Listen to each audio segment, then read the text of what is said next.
Hello and good evening indeed. Many thanks for joining us here on Rwanda Television. We hope you are having yourselves a great start of the week. Now, top of our edition tonight, these are our headlines. On Monday, President Paul Kagame joined the high-level opening of the SDGs Pavilion and launch of the Scoring the Goals campaign hosted by Her Highness Sheikha Moza bint Nasser, co-founder of and chairperson of the Qatar Foundation. As inequalities between rich and the poor keeps rising worldwide, experts in development and economics from various parts of the country stress that the growth of a country's GDP should contribute in improving the life of the poor.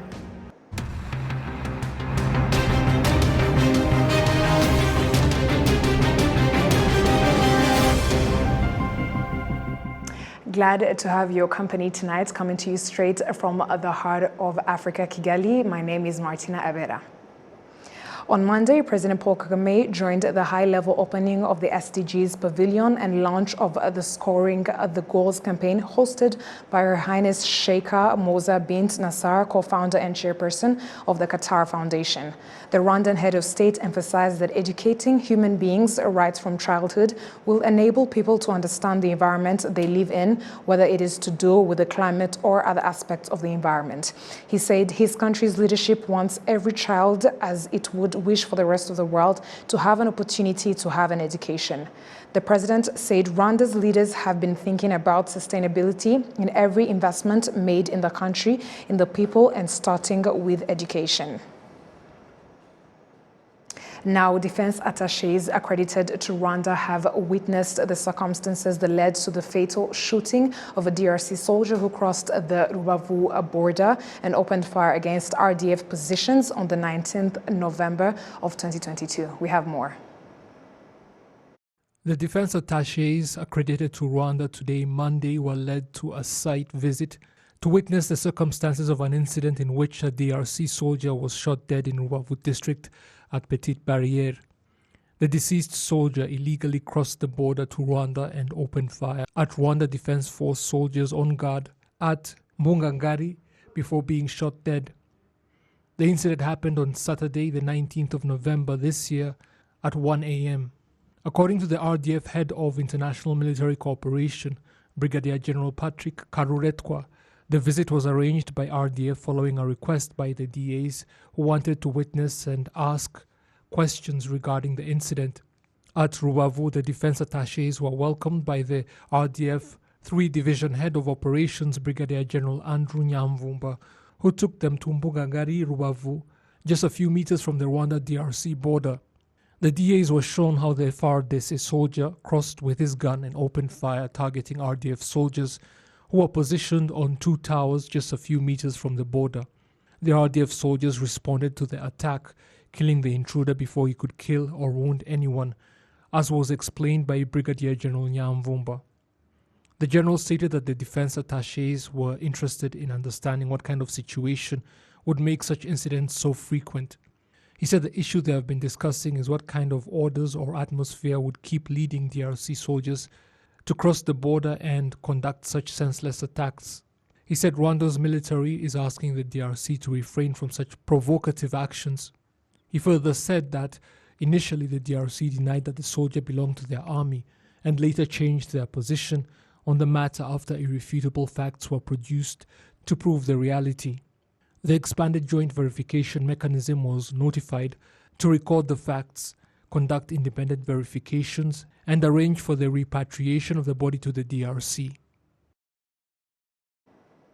The Rwanda Biomedical Center is urging to the closest patients of care to take care of themselves, eating a balanced diet to help their bodies to stronger and taking medication appropriately. Prince Manzi has the report. Not aligning with the medical instructions related to the use of tuberculosis medicines is stated by the patients as one of the reasons leading to not healing till it becomes chronic. Because it was not the first time that I was affected by this disease. It was my second time due to not aligning with the instructions. The doctor had told me not to smoke and drink alcohol, but I disobeyed. I passed through the X-ray and found tuberculosis, hence starting to take medicines. I was not able to lift up anything, but now I can. I submitted the mucus and I was told that I have tuberculosis, and after that I started using medicines. I used to not have prosperity and think that I was cursed, but after knowing about the disease, I thank the Lord that if I know about the disease I have, I will also heal. And then he told me the time I will come back to get the response. And then I was told that I have tuberculosis, and then I started taking medicines. I was told to not drink and smoke and come and take up medicines in front of him. The results of all these is that I no longer cough like I used to, not get tired too much like I used to, no shoulder aches, and I no longer sweat. 48% of the tuberculosis patients in Rwanda are malnourished. Across the country, numbers of tuberculosis patients increased, especially children, as explained by Edna Mwizerwa of Muhima Hospital and Didier Ndabana of Nyamata Hospital in Bugesera district. We have 36 patients and 6 of them are children, including a 3-month baby, the eldest being 12. For those with cough that has lasted more than 2 weeks, we urge them to visit the hospital to be checked, as the tuberculosis is medicated for free.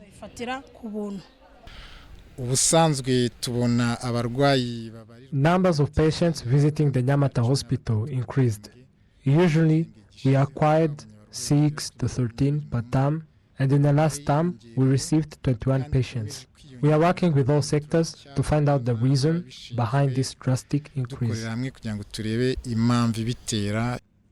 In 2019, tuberculosis patients in Rwanda were 5,978. 9% of them died. In 2020, the patients were 5,439, a reduction rate of 9%, but 8% of them died. In 2021, the number of tuberculosis patients increased by 2% to 5,548, and 7% of them died. In 2019, the chronic tuberculosis patients were 101, in 2020 were 40, and in 2021 were 33. The coordinator of National Tuberculosis and Leprosy Program in the Rwanda Biomedical Center, Dr. Patrick Migambi, states that the irregularly taking medicines is the main cause of the chronic tuberculosis. Umuti gitunu baguhe umuti ugafata amezi atandatu nyuma y'ukwezi amezi abiri ibirangije. Let's take an example of all the people we checked up last year. 5,538 people. 40 of them had a chronic tuberculosis, and we gave them medications. The tuberculosis medicine is taken in 6 months. After 1 or 2 months, the bacteria are distracted, and the patient starts to feel normal and stops taking up the medicine. And this bacteria starts to cope with blood, and some medicines are not able to fight them. This means the chronic is caused by this. That is why we recommend patients who are instructed to 6 months or a year, they should cope with it so that we can reduce the number of patients. Statistics of the World Health Organization demonstrates that during the COVID-19 pandemic, 10.6 million of people were affected by the tuberculosis in 2021. This report also states that tuberculosis medications like rifampicin are 3% ineffective, where 450,000 patients were resistant to this medication in 2020 and 2021. Prince Manzi, RwandaTV News. Thank you, Prince Manzi, for that report. Now, as inequality between the rich and the poor keeps rising worldwide, experts in development and economics from various parts of Africa stress that the growth of a country's GDP should contribute in improving the life of the poor. Betty Mutoni has the report. The World Inequality Report of 2022 shows that there is a high increase of inequality between the rich and the poor. This is showed by the fact that 10% of the global population hold 76% of all wealth and take home 52% of income, and the poorest half of the global population owns just 2% of the global total. The expert in the economy Professor Helman Musahara noted that Rwanda has tried to reduce the inequality, but there is more to do about it. Because Rwanda has done a lot to a mainstream environment in GDP calculation. And recently also there is natural capital accounting that, supported by well-being, that has come. But the issue maybe will be looking at to what extent has it involved the livelihood of the people. So GDP of the poor is saying, in accounting for the development using GDP, please let us look for a way of measuring how the poor live, livelihood, how they contribute to the economy, and how the natural resources are changing and contributing, including the degradation of the natural resources. Despite the GDP increase in the country, there is still a big gap between the rich and the poor. The country representative of UNDP, Maxwell Gomera, has observed that this gap is mostly caused by the excessive selfishness of some of the rich countries. The problem is the economy is growing, but the wealth is accruing to a very small group of people. The majority of people who depend on other assets for their livelihood, they are not seeing the fruits of that growth. And that is the problem, and we can change that. Part of changing that is ensuring that the metric that we use for making our investment choices reflects what matters to people's livelihoods and what matters to people's welfare. So that's on the one hand. On the other hand, we do have a political problem globally. Yeah? The countries, we've just come back from Sharm el-Sheikh, where there was a huge debate about countries in the north that are continuing to pollute. We're putting a lot of greenhouse gases into the atmosphere. But countries in the south are suffering the impacts of that. Why is that not changing? Or why is that not changing at a pace that's fast enough? We want to maintain a certain lifestyle at the expense of other people's lifestyles. And that must change, and that can change too. Rwanda is a good example that the growth of GDP can and should be reflected in improvements in the social welfare of all citizens. Rwanda is a world leader, and many are beginning to look at how the government of Rwanda has begun to go back to basics, to investing in what matters to people actually. When you look at the Giringa, one cow per family program, that is a recognition that a cow is an asset for a household. But not just that, it's not enough that one household is one cow and they just prosper alone. We need to build this to be assets for the whole of society.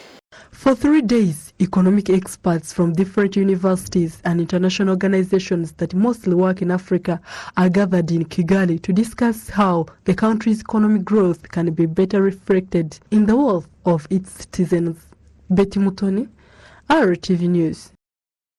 Thank you, Betty, for that report. Now, the European Union has collaborated with Rwanda's Ministry of Education to launch the National Fund for Skill Development in an effort to aid Rwanda's goal of career and skill enhancement in time for the long-awaited 2050. Precious Kirezi has the report. The National Fund for Skill Development was established to foster enhancement of vocational skills through training. The State Minister in charge of technical and vocational trainings is of the view that the tangible results the fund will yield will be instrumental in attaining the country's development targets. Quality TVET requires a lot in terms of capable trainers, in terms of training consumables, in terms of relevant market-oriented curricula. All these are things that we cannot, the government and the few development partners cannot continue to do alone. So it's about time we start thinking ahead, looking at the future, but also we're not reinventing the wheel. Many countries are doing this because training is revolving. There are newborns every day. and as they grow up, they need to be trained, and industries are growing every day, and as they continue to increase in numbers, and so the demand for competent skills is also needed. So that's why a fund that we just talked about is important, so that we're able to sustainably finance that cycle. The head of cooperation at the EU delegation to Rwanda has pointed out that having a diverse skill set speeds up development. Education is a real priority of the European Commission. We have, together with the government of Rwanda, we work on a common multinational indicative plan where education and TVET are one of the highest priority. Experts will evaluate operations of the fund and reveal findings 6 months from now. Precious Chidezi, RTV News. We thank Precious for that report. Moving on, some Rwandans and foreigners who visit Nyandugu Park in Kigali City say that prices set are affordable compared to the beauty of this park. So there is nothing stopping anyone from coming to visit it, more so since it is not far in comparison to other parks located in the country. We have more on this report. It's been 4 months since Nyandugu Park started having visitors, and throughout those months it was free. At the moment, the prices set are 1,500 francs for a Rwandan, 3,000 and 5,000 Rwandan francs for a foreigner visiting this park.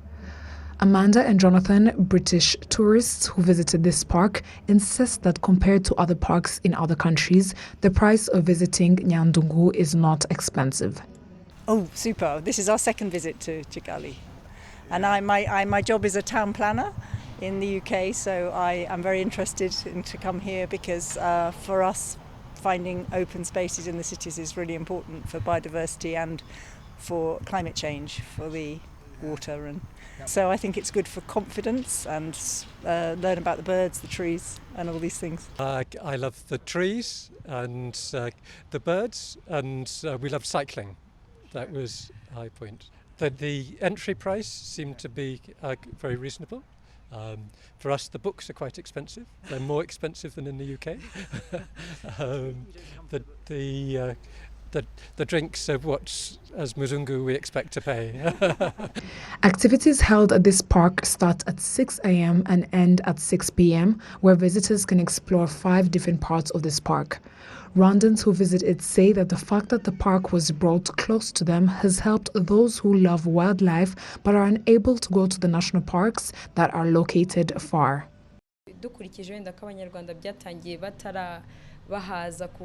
According to the fact that Rwandans originally started entering for free before they got used to it, they will get used to it with time because of the prices that are very reasonable. It is worth it because one gets to visit a variety of areas. This Nyandugu Park has a variety of natural attractions, including trees and grass that can be used for research purposes, especially in schools, including more than 100 species of birds. Environmentalists in Rwanda find that setting low prices for visiting this park is another contribution to not discourage those who want to know what it has to offer without being too expensive.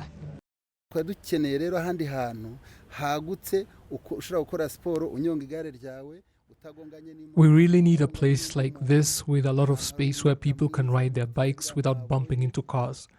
A place where children can play as well as a place where parents can have a good time.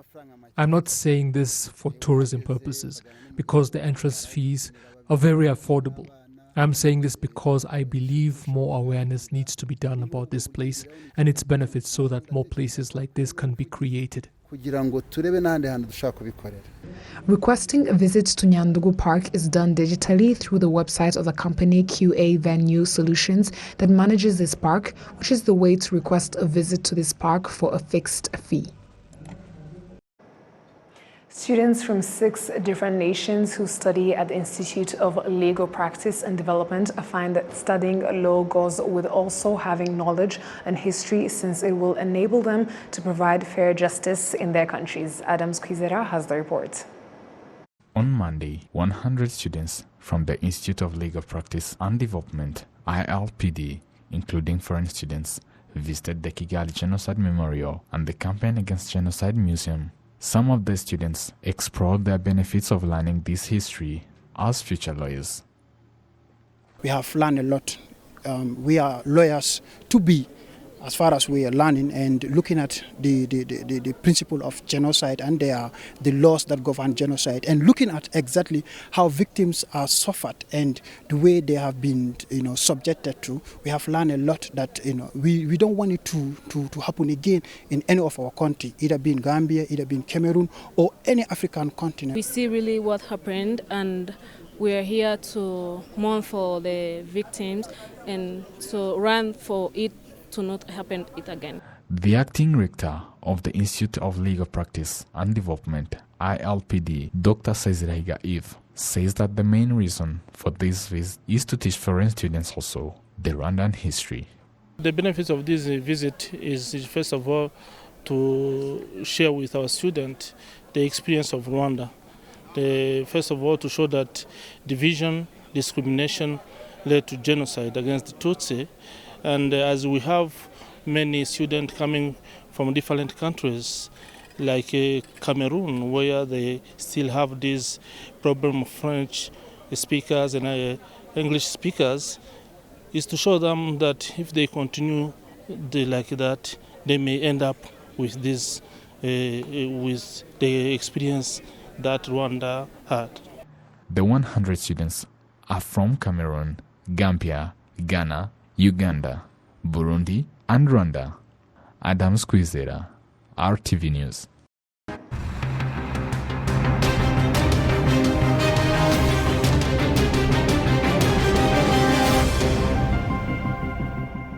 Now, on behalf of the production team, we thank you for sticking it on RTV News. Have a great night and stay safe.